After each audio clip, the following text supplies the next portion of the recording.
ஓம் சாய்ராம். வணக்கம் நேயர்களே. இன்று நாம் சுக்கிரன் என்ற கிரகத்துடைய தன்மைகளை பார்க்க வேண்டும். பொதுவாக சுக்கிரன் என்றாலே அது மனைவி என்ற ஒரு ஸ்தானத்தை குறிப்பதாக நாம் கணக்கில் எடுக்கிறோம்.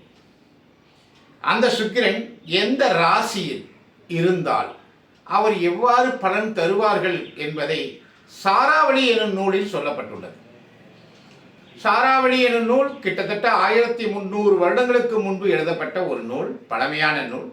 அதில் சாராவளியில் எழுதப்பட்ட அந்த நூலில் ஒரு முதன்மையாக நாம் எடுத்துக்கொள்ள இருப்பது, மேசத்தில் சந்திரன் இருந்தால், மேசத்தில் சுக்கிரன் இருந்தால், மேசத்தில் செவ்வாய் இருந்தால் அப்படின்னு ஒவ்வொரு பதிவாக போட்டுட்டு வரேன்.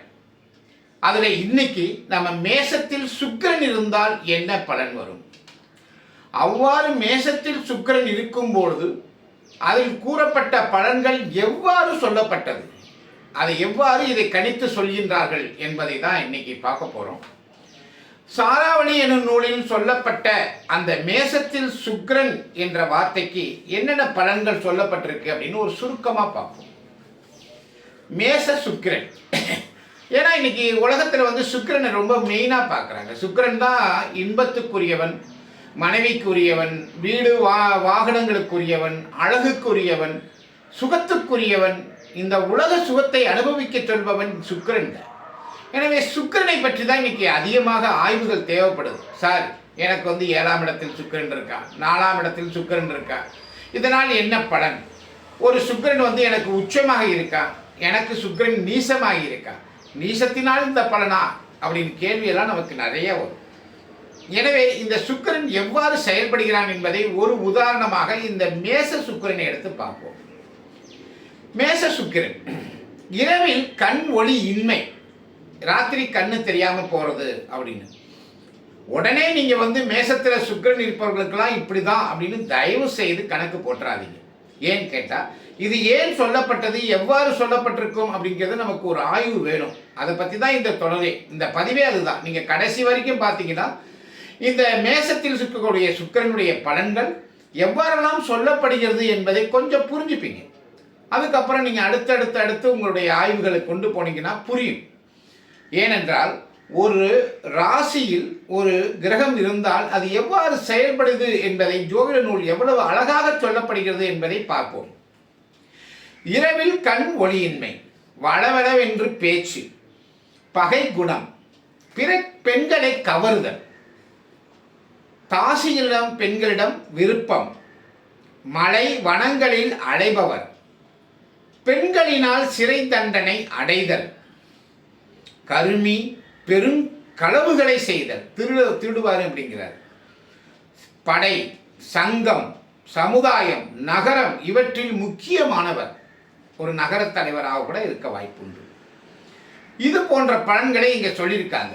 நீங்க இந்த பலன்களை கேட்கும் பொழுது சாராவளி என்ன சொல்ல வருது, இப்ப மேசத்தில் சுக்கிரன் இருந்தால் இது மாதிரி எல்லா பலன்களும் சேர்ந்து ஒருவருக்கு இருந்து விடுமா, அப்படிதான் செயல்படுமா அப்படின்னு பார்த்தீங்கன்னா அங்கதான் இல்லை. இவங்க எடுத்துக்கொண்ட விதம் எப்படின்னா, சுக்கிரன் அதனுடைய தன்மையை முதல்ல எடுத்துக்கிறாங்க. சுக்கிரனுடைய தன்மைகள் இருக்கு இல்லையா, அழகு மற்றும் அதனுடைய கல்வி அறிவு எல்லாத்தையும் எடுத்துக்கிறாங்க. அது யார் வீட்டில் இருக்கு, மேசத்தில் செவ்வாயுடைய வீட்டில் இருக்கு. எனவே செவ்வாயுடைய குணத்தை கொஞ்சம் அதில் சேர்த்துப்பாங்க. அதை விட மேலும் ஒரு விஷயத்துல கவனமா இருப்பாங்க. என்னன்னா, அந்த சுக்கிரன் எந்த நட்சத்திர பாதத்தில் இருக்கு அப்படின்னு கவனம் பண்ண. எந்த நட்சத்திர பாதத்தில் இருக்கிறதோ அதன்படி அந்த பலன்கள் மாறுபட்டு கொண்டே இருக்கும். இப்ப பொதுவா முதல்ல ஆரம்பத்தில் அசுபதி 1ஆம் பாதத்தில், மேசத்தில் சுக்கிரன் அசுபதி 1ஆம் பாதத்தில் இருந்தால், நவாம்சத்துல போய் பார்த்தீங்கன்னா சுக்கிரன் அதே மேசத்துல இருப்பான். எனவே அதை வர்க்கோத்தமம் என்று சொல்வார்கள். அப்போ சுக்கிரன் ராசியிலையும் மேசத்துல இருக்கான், நவாம்சத்திலையும் மேசத்துல இருக்கான். அப்படி சுக்கிரன் 2 செவ்வாய் வீட்டில் இருக்கும் பொழுது அந்த சுக்கிரனுடைய தன்மை, கண் பார்வை விழி, கண் பீப்பா அப்படின்னு சொல்லுவாங்க இல்லையா, உள்ளுக்குள்ள இருக்கும் இல்லையா கண் பார்வை, அதனுடைய தன்மை குறையும். இரத்தக்காரன் பாதிப்பால் கொஞ்சம் கண் பாதிப்பு குறையும். என 2 செவ்வாய் ஏற்படுவதால் அந்த கண்ணுடைய பார்வை குறையும். இதுவே சுக்கிரன் நவாம்சத்தில் அசுபதி 2 என்று சொல்லக்கூடிய ரிஷபத்தில் இருந்தால், நவாம்சத்தில் ரிஷபத்தில் இருந்தால், அங்கு சுக்கிரனும் 2 சுக்கிரன் வந்துருவார். சுக்கிரன் நவாம்சத்திலையும் சுக்கிரனுடைய வீட்டில் இருக்கிறதுனால அந்த கண் பாதிப்பு குறைவாகவும் இல்லைனா இல்லாமலையும் போகும். கொஞ்சம் புரிஞ்சிருப்பீங்கன்னு நினைக்கிறேன். என்னன்னா, சுக்கிரன் மேஷத்தில் செவ்வாயுடைய வீட்டில் இருக்கக்கூடிய சுக்கிரன் அஸ்வதி 1ஆம் பாதத்தில் இருந்தால் அவன் நவாம்சத்தில் மேஷத்தில் தான் இருப்பான். எனவே 2 செவ்வாய் அங்கு ஈடுபடுவதால் கண்ணுடைய பாதிப்பு அதிகமாகலாம்.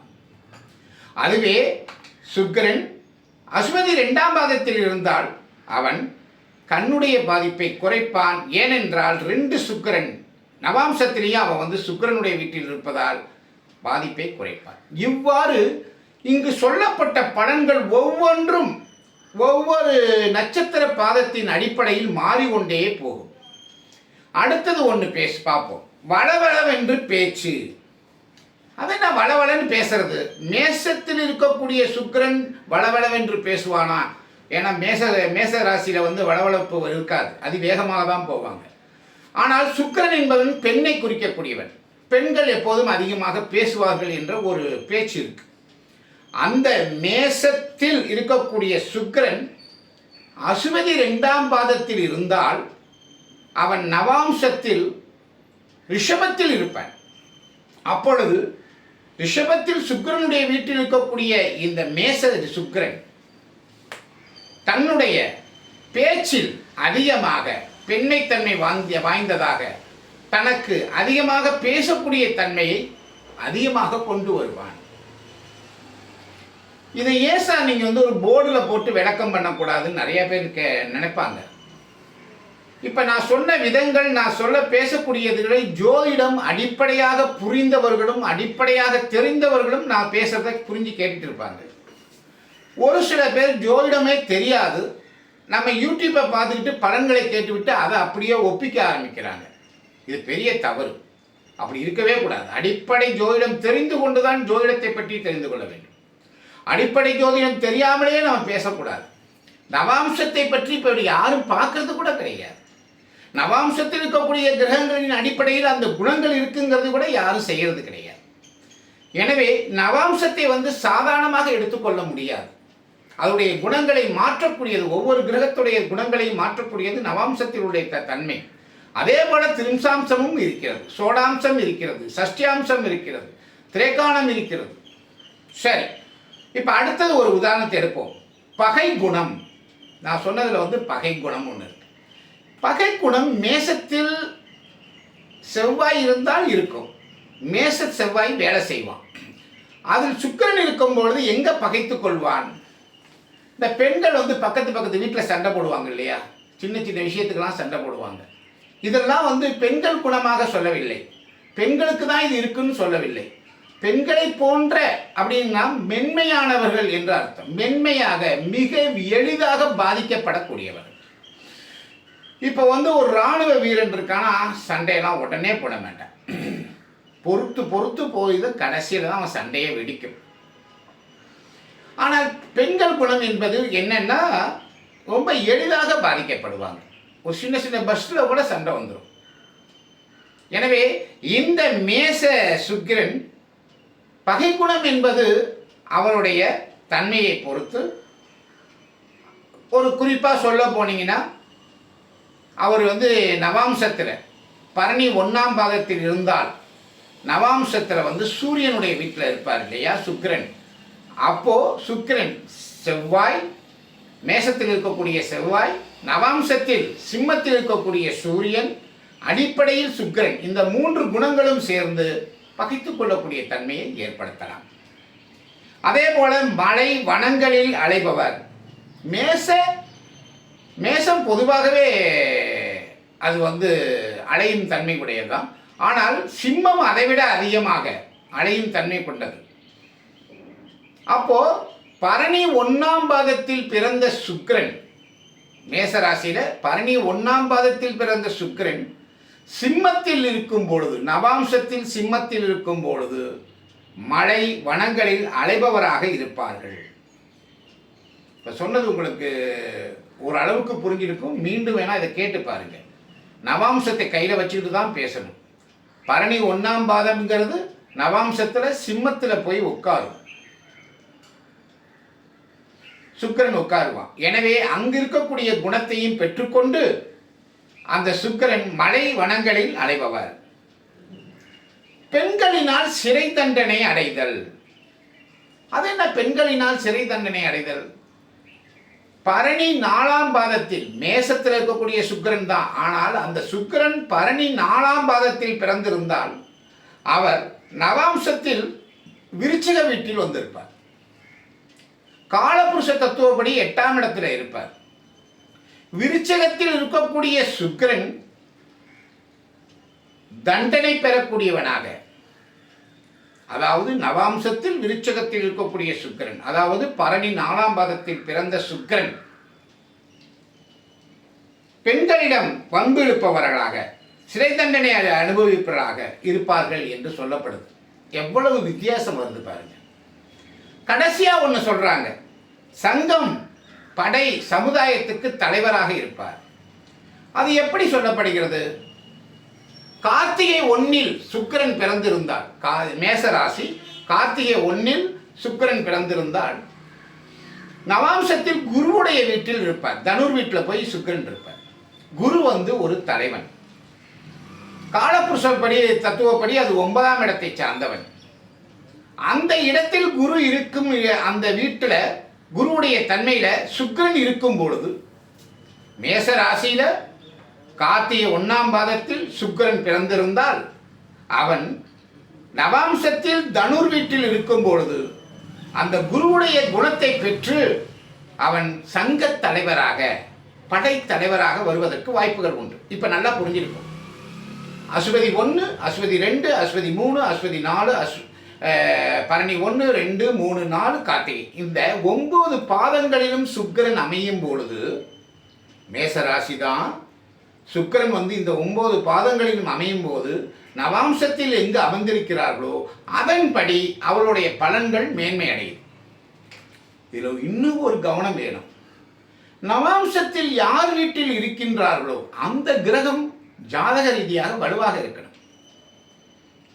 அது என்ன? அஸ்வதி 1 சுக்கிரன் இருக்கார், மேசத்தில் சுக்கிரன் இருப்பான். அதே நேரத்தில் நவாம்சத்திலையும் மேசத்தில் சுக்கிரன் இருப்பான். அது வர்க்கோத்தமம் என்று சொல்லப்படும். இருப்பினும் அந்த செவ்வாய் இருக்கான் இல்லையா, அவன் ஜாதக ரீதியாக நல்லவனாகவும் நல்ல இடத்திலும் இருந்து செயல்பட வேண்டும். அப்படி செயல்பட்டால் அந்த செவ்வாய் வீட்டில் இருக்கக்கூடிய சுக்கிரனுடைய தன்மை வலுவாக இருக்கும். இது இன்னும் கொஞ்சம் உள்ளே நோக்கி செல்லக்கூடிய தன்மை. இப்ப பரணி 1 சுக்கிரன் பிறந்திருக்கான், மேசத்துல தான் இருக்கான் சுக்கிரன், பரணி 1 பிறந்திருக்கான். அவன் தன்னுடைய நவாம்சத்தில் சிம்மத்தி வீட்டில் இருப்பான், சூரியனுடைய வீட்டில் இருப்பான். அந்த சூரியன் ஜாதக ரீதியாக வலுவாகவும் சிறப்பாகவும் சிறந்த பாவகத்திலும் சிறந்த தன்மையிலும் இருந்தால் அந்த சூரியன் வீட்டில் இருக்கக்கூடிய சுக்கிரன் உங்களுக்கு நல்ல பலன் தருவான். எவ்வளவு ஜோதிடம் நுணுக்கமாக செல்கிறது என்பதை புரிந்து கொள்ளதான் இந்த பதிவை போடுறேன். ஆனால் நாம் என்ன செய்கிறோம் அப்படின்னா, சுக்கிரன் நீசம் இவர்களுக்கு. எனவே மனைவி நீசமானவள், சரியில்லாதவள், மனைவி உங்களுக்கு சரியாக கிடைக்க மாட்டா, கல்யாணம் நடக்காது, உங்கள் மனைவி உங்களை விட்டு பிரிந்து போவாள். எவ்வளவு கொடுமையான பலன். சுக்கிரன் உங்களுக்கு உச்சம். எனவே உங்களுக்கு இந்த பலன்களில் மனைவி இப்படி இருப்பா அப்படி இருப்பா. இதுவும் கொடுமையான விஷயம். அடுத்தது, சுக்கிரன் வெறும் மனைவியை மட்டும் சொல்லவில்லை, வீடு வாசல் வண்டி வாகனங்களை சொல்கிறது. எனவே ஒருவருடைய சுக்கிரன் எவ்வாறு இருந்தால் என்ன பலன் தரும் என்பதை இப்ப சொல்லியிருக்க இல்லையா, மேச சுக்கிரனை வச்சு சொன்னேன் இல்லையா. அது லக்னத்துக்கு 7ஆம் இடமாக இருந்தால் என்ன பலன் தரும், லக்னத்துக்கு 4ஆம் இடத்தில் அந்த மேச சுக்கிரன் இருந்தால் என்ன பலன் தரும், அதுவே லக்னத்துக்கு 6ஆம் இடமாக மேச சுக்கிரன் இருந்தால் என்ன பலன் தரும் என்பது மாறுபடும். லக்னத்திலிருந்து பார்க்கும் பொழுது அந்த சுக்கிரன் இருக்கும் இடத்தை பொறுத்து மாறுபடும். அது மேசத்திலே இருந்தாலும், மீனத்தில் உச்சமாக இருந்தாலும், கன்னியில் சுக்கிரன் நீசமாக இருந்தாலும், அது பாவக ரீதியாக எந்த இடத்தில் இருக்கிறதோ அதன் தன்மையில், அங்கு அது எந்த நட்சத்திரத்தில் பிறந்து நவாம்சத்தில் எங்கு அமர்ந்திருக்கிறானோ அதனை பொறுத்து நவாம்சத்தில் இருக்கக்கூடிய கிரகம் அந்த வீட்டிற்குரியவன் நல்லவனாக இருக்கும் பொழுது அந்த சுக்கிரனை வலுவாக்குவான்.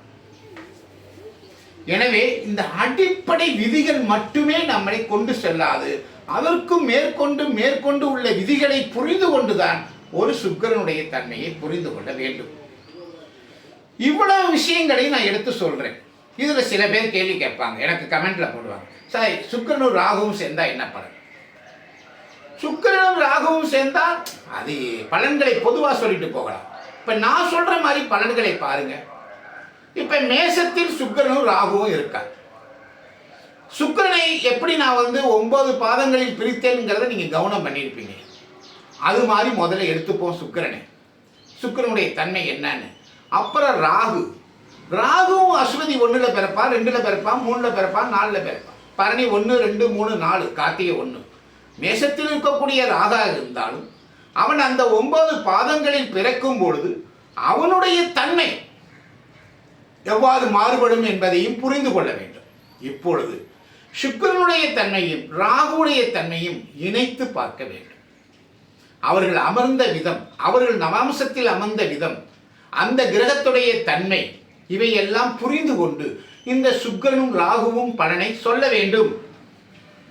அவ்வாறு இல்லாமல் நீங்க சுக்கிரனும் ராகுவும் சேர்ந்தால் கெடுபலனை சொல்லிக் கொண்டே இருந்தால் ஜோதிடம் வளர்ச்சிக்குரியதாக இருக்காது. ஏன் நான் இவ்வளவு தூரம் இந்த பதிவை சொல்றேன்னு உங்களுக்கு புரிந்திருக்கும். என்னோட கமெண்ட்ல நிறைய பாருங்க, சார் என்னுடைய ஜாதகத்தில் குரு சனி இருக்கா, சார் என்னுடைய ஜாதகத்தில் குருவும் சூரியன் சுக்கிரனும் சூரியனும் இருக்கா, செவ்வாய் சனி இருக்கு. எல்லா கிரகங்களும் கூட்டணியாக இருந்தாலும் அவர்கள் யாருடைய தன்மையில் இருக்கிறார்கள் என்பதை புரிந்து கொண்டுதான் நீங்கள் சுக்கிரனாக இருந்தாலும் ராகுவா இருந்தாலும் எடுத்துக்கொள்ள வேண்டும். சரி, இப்ப மனைவி என்ற ஸ்தானத்துக்கு வருவோம். சுக்கிரனாலே மனைவி தானா? இல்லை. சுக்கிரன் மனைவியுடைய தன்மையை தான் சொல்லுவான். அவ அழகா இல்லையா எப்படி வேணாலும் சொல்லுவான். ஆனால் உங்களுக்கு அமையக்கூடிய மனைவி எப்படி இருப்பாள் என்பது உங்களுடைய லக்னத்துக்கு 7ஆம் இடத்தையும் உங்கள் லக்னத்திற்கு 7ஆம் இடத்துக்குரிய கிரகத்தின் தன்மையையும் உங்கள் லக்னத்திற்கு 7ஆம் இடத்தில் இருக்கக்கூடிய கிரகங்களின் கூட்டணியையும் பொறுத்துதான் உங்களுடைய மனைவியுடைய தன்மை இருக்கும். இது ஒரு பெரிய பாடத்திட்டம், உயர்கல்வியில் வரக்கூடிய மிகப்பெரிய பாடத்திட்டம் இது. இதை நான் உங்களுக்கு சொல்றதுனால பொதுமக்களாகிய சில பேர் குழப்பத்தில் வரலாம், இதெல்லாம் என்ன சொல்றாங்கன்னு. தயவு செய்து அவங்களை வேண்டி கேட்டுக்கிறேன், நீங்க இந்த ஜோதிடத்தை பொதுமக்கள், ஜோதிடம் தெரியாதவர்கள் இந்த யூடியூப்ல சில விஷயங்களை பார்த்து மனம் குழப்பிக் கொள்ள வேண்டாம். நீங்களா போய் உங்க நோட்டெல்லாம் பார்த்துட்டு இருக்காதீங்க. தயவு செய்து ஜோதிடம் தெரிந்தவர்கள், அடிப்படையை படித்து வளர்ந்து கொண்டிருப்பவர்கள் இன்னும் எந்த அளவுக்கு உள்ளே செல்ல வேண்டும் என்பதற்கு தான் நான் இதை சொன்னேன், வேற எதுக்கும் சொல்லலை. நிறைய பேர் ஜோதிடத்தை யூடியூப்ல பார்க்கக்கூடியவர்கள் இன்னைக்கு காலம் எப்படி இருக்கு, 7 சனி எப்படி இருக்கு, அஷ்டமதி சனி எப்படி இருக்குன்னு பார்த்து தான் குழப்பம் அடைகிறாங்க. என் திருமண வாழ்க்கையெல்லாம் எப்படி இருக்குங்கிறத அவங்க யூடியூப்ல பார்த்துட்டு தன்னுடைய ஜாதகத்துடன் பார்த்து ஒப்பிட்டு பார்க்குறாங்க. இதெல்லாம் தவறு. நீங்க நல்ல ஒரு ஜோதிடத்தை தான் ஆலோசிக்கணும். இப்ப நான் சொன்ன விதங்களை புரிஞ்சிருப்பீங்க. 7ஆம் இடம் கணவன் மனைவியுடைய உறவு என்று சொன்னாலும் அந்த 7ஆம் இடத்தில் இருக்கக்கூடிய கிரகத்துடைய தன்மை, அந்த 7ஆம் இடத்தில் இருக்கக்கூடிய கிரகங்களின் கூட்டணி தன்மை, அந்த 7ஆம் இடத்துக்குரியவன் இருக்கும் தன்மை, அந்த லக்னத்தை பொறுத்து, லக்னாதிபதியை பொறுத்து, 5ஆம் இடம் 9ஆம் இடம் என்று சொல்லக்கூடிய பாக்யாதிபதியை பொறுத்து அந்த மனைவி ஸ்தானம் அமையும். இதுல தசாபுத்திகளும் சேர்ந்து கொள்ளும். தசாபுத்திகள் வலுவாக இருந்தால் நல்ல விதமாக நடக்கும். தசாபுத்தி சரியில்லைன்னா திருமண வாழ்க்கை நல்லா இருக்காது. இவ்வளவு கணக்கீடுகளும் நீங்க 7ஆம் இடத்துக்கு கொடுக்கணும். இப்ப சொல்லுங்க, 7ஆம் இடத்தில் சனி இருந்தாலே எனக்கு பெண்கள் இப்படிதான் அமைவாங்கன்னோ, 7ஆம் இடத்தில் சுக்கிரன் இருந்தாலே அது காரகபாவ தோஷம் அது அப்படின்னு சொல்லி அதையும் வெறுக்கக்கூடியதோ, 7ஆம் இடத்தில் செவ்வாய் இருப்பதாலே இது எனக்கு தோஷத்துக்குரிய ஜாதகம் அப்படின்னு எடுத்துக்கொள்வதோ சரியல்ல. 7ஆம் இடத்தில் இருக்கக்கூடிய பல விஷயங்களை புரிந்து கொண்டு, லக்னாதிபதியை புரிந்து கொண்டு, ஏன்னா அந்த 7ஆம் இடத்தை அனுபவிக்கக்கூடியவன் லக்னாதிபதி. லக்னாதிபதி தான் அதை அனுபவிப்பான். அந்த அனுபவிக்கக்கூடிய லக்னாதிபதியும் புரிந்து கொண்டு, லக்னத்தில் இருக்கக்கூடிய கிரகத்தையும் புரிந்து கொண்டு, அந்த 7ஆம் இடமும் லக்னமும் எவ்வாறு செயல்படும், இதை பயன்களை யார் அனுபவிப்பார்கள்? 9ஆம் இடம். 9ஆம் இடம் தான் அனுபவிக்க சொல்லும். அந்த இடத்தையும் புரிந்து கொண்டுதான் நீங்கள் திருமண வாழ்க்கையை முடிவு செய்ய இயலும். இதுக்கு எவ்வளவு டைம் ஆகும் தெரியுங்களா? ஒரு ஜாதகத்தை பார்த்து முடிவு செய்ய, ஒரு ஆண் ஜாதகத்தில் 7ஆம் இடம் மற்ற விஷயங்களை கவனம் பண்ணியும், பெண்ணுடைய ஜாதகத்தில் 7ஆம் இடத்தை கவனம் செய்யும், 2 பேருக்கும் அது எப்படி இருக்குன்னு முடிவு செய்ய எவ்வளவு நேரம் ஆகும்? ஆனால் நம்ம சர்வசாதாரணமாக இந்த ஜாதகத்தை இப்படி வாங்கிட்டு பார்த்துட்டு 8 பொத்தம் இருக்கு, இது தோஷம், இது தோஷம் இல்லை, வேண்டாம், இது வேண்டாம், இது வேண்டாம். இது பலருடைய வாழ்க்கையில கேள்விக்குறியாகாதா? அதனால தான் நிறைய பேர் ஜோதிடத்தில் வந்து சந்தேகத்தை எழுப்புறாங்க. எங்கள் வாழ்க்கை நல்லா இருக்கே, நாங்கள்லாம் லவ் பண்ணி கல்யாணம் பண்ணுறோம், நாங்கள் நல்லா இருக்கோமே, நீங்கள் ஜோதிடம் பார்த்து திருமணம் முடிச்சிங்களே, நாங்கள் பிரிஞ்சிட்டோமே. இந்த கேள்விகள் ஏன் வருது? நின்று நிதானமாக ஒரு பாவகத்தை மட்டும், 7ஆம் இடத்தை மட்டும் கவனம் கொண்டு பார்த்து சொல்லக்கூடிய தன்மை இருந்தால் நீங்கள் ஒரு ஜாதகத்துக்காக மினிமம் குறைந்தபட்சம் அரை மணி நேரமாவது அந்த ஜோதிடருக்கு நேரம் தர வேண்டும். நீங்கள் எடுத்துகிட்டு போகிறதே 10-20 ஜாதகத்தை தூக்கிட்டு போகிறீங்க. 20 ஜாதகத்தை தூக்கிட்டு போய் இந்தாங்க சார் பாருங்க அப்படிங்கிறீங்க. பார்த்த பிறகு அவருக்கு 100 ரூபா இல்லைன்னா 200 ரூபா தரீங்க. அந்த ஜோதிடர் என்ன செய்வார்? தவறாக எடுத்துக்க வேண்டாம். உங்களுடைய தேர்வை முதலில் அந்த 20 ஜாதகத்தில் எந்த ஜாதகம் நமக்கு ஒத்து வருங்கிறத புரிந்து கொண்டு அதை எடுத்துட்டு போய் ஒரு ஜாதகத்தை உட்கார்ந்து அரை மணி நேரம் டிஸ்கஸ் பண்ணி அப்புறம் தான் நீங்கள் முடிவு செய்ய வேண்டும். சார் நீங்கள் ஜாதகத்தில் பார்த்து சொல்லுங்கள் சார், நல்ல ஜாதகமாக சொல்லுங்கள் சார், அப்புறம் போய் பேசுகிறேங்கிறாங்க. நீங்கள் 20 ஜாதகத்தை ஒரு 2 நிமிஷத்தில் எப்படி பார்க்க முடியும்? ஒரு ஜோதிடர் 20 ஜாதகத்தை பொருத்தம் பார்க்கும் பொழுது அவர் ஒரு அரை நாளத்தை செலவு பண்ணணும். அவருக்கு 200 ரூபா கொடுத்தா போதுமா? நீங்கள் புரிஞ்சுக்கணும். உங்கள் வாழ்க்கையை நீங்கள் தான் முடிவு செய்கிறீங்க. நான் 7ஆம் இடத்தை பற்றி இவ்வளவும் சொல்லியிருக்கேன், சுக்கிரனை பற்றி இவ்வளவும் சொல்லியிருக்கேன், அந்த கிரக நிலைகள் எவ்வாறெல்லாம் கணிக்கப்படுங்கிறதையும் சொல்லியிருக்கேன். இனிமேலாவது உங்கள் வாழ்க்கையில் ஜோதிடத்தை மிக மிக ஜாக்கிரதையாக, மிகவும் அனுபவத்துடன் தான் செல்ல வேண்டும் என்ற எண்ணத்துடன் செல்ல வேண்டுமே ஒழிய, ஏனோ நானும் தெரிஞ்சுக்கிட்டேன் அப்படின்னு, ஏதோ நானும் படிச்சுட்டேன் அப்படின்னு ஒரு எண்ணத்தில் நீங்கள் ஜோதிடத்துக்குள்ள உங்கள் வாழ்க்கையை வந்து வீணாக்கிடாதீங்க. அதுவும் உங்கள் சுய ஜாதகத்தை நீங்களே பார்த்து வீணாக்கிடாதீங்கிறத கேட்டுக்கொள்கிறேன். நன்றி, வணக்கம்.